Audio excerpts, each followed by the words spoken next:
So as the apiculture specialist, I maintain a demonstration apiary.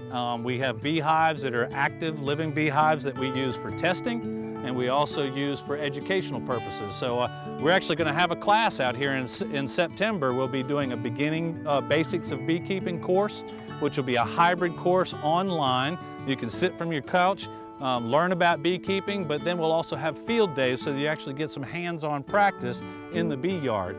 And so you can check that out, and you can check our website or Clemson Extension's website for information about that course. And then we'll bring beekeepers out here. We'll open up beehives, show them the different components in the beehive, and also how to manage and assess the health of the bees so you can determine what you need to do to protect and improve the bees' condition.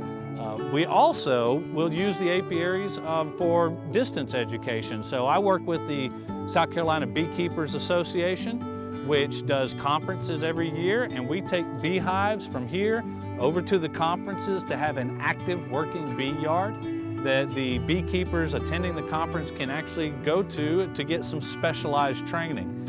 This last conference that we had back in July was all about making increases, learning how to take one beehive and turn it into 2 or 3 or 10. And so we showed beekeepers how to do splits and talked about how to rear queens, and we used the beehives from our apiary to demonstrate those practices.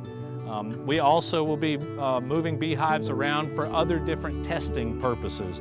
So I can collect different honeys by migrating hives to different locations in the state and have the bees collect the nectar from that location. We also can use them for testing in and around crop systems.